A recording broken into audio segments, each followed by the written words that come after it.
اب اس خوشبو میں اس گھاس کی مرطوب مہک بھی شامل ہو گئی تھی جو نہر کنارے آدھی پانی میں ڈوبی ہوئی تھی۔ ابھی اس علاقے میں آبادی کا سیلاب نہیں آیا تھا، دونوں جانب ہرے بھرے کھیت ہی کھیت تھے۔ شبانہ دھیمی رفتار سے گاڑی لیے جا رہی تھی کہ اسے ایک جگہ بڑی نہر میں ایک چھوٹی نہر نکل کر بائیں جانب کھیتوں میں جاتی نظر آئی۔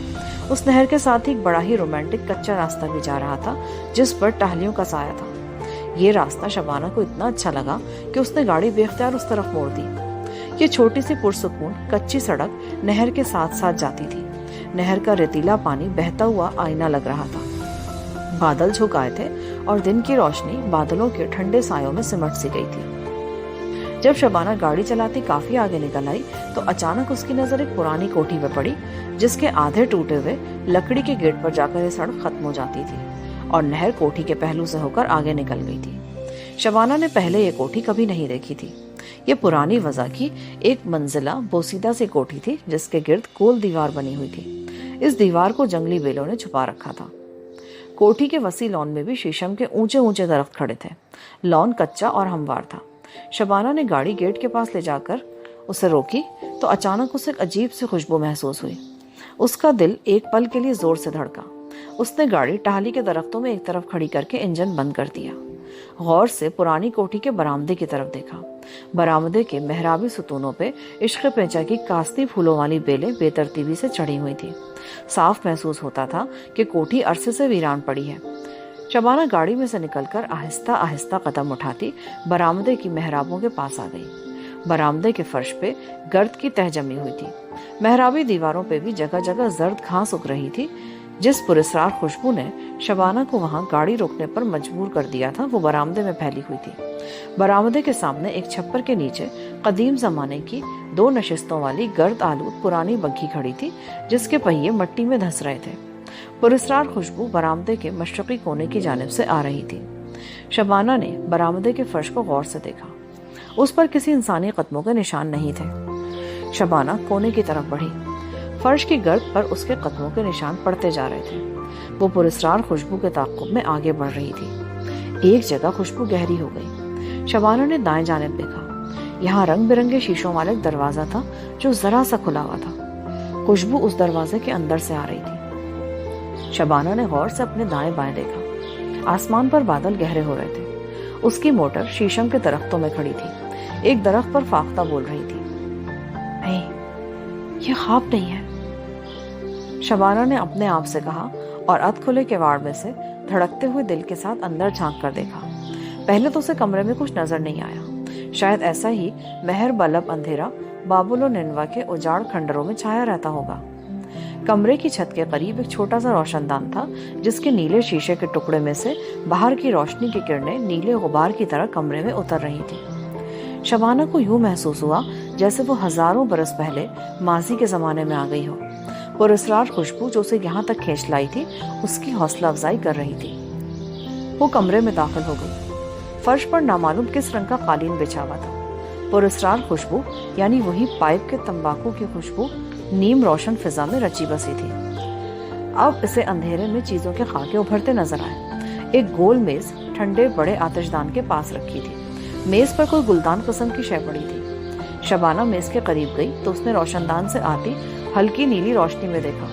چھوٹی گول میز پر گرد کی ہلکی سی تہ جمی ہوئی ہے۔ درمیان پر سیاہ رنگ کا چھوٹا سا گلدان پڑا ہے جس میں گلاب کا سرخ پھول سجا ہے۔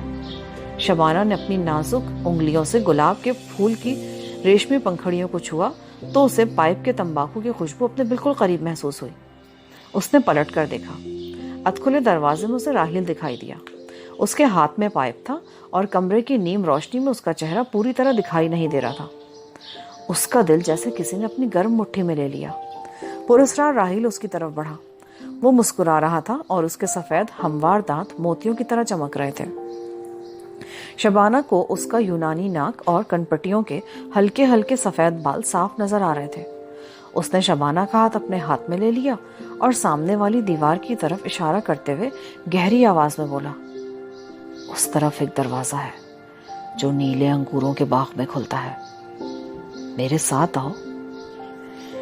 شبانہ پر جیسے اس کی شخصیت نے ایک طلسم ستاری کر دیا تھا۔ وہ کمرے کی دھندلی فضا میں اس کے ساتھ سامنے والی دیوار کی طرف بڑھی۔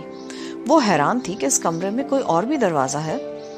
راہیل نے دیوار میں بنا ہوا چھوٹا سا دروازہ کھول دیا۔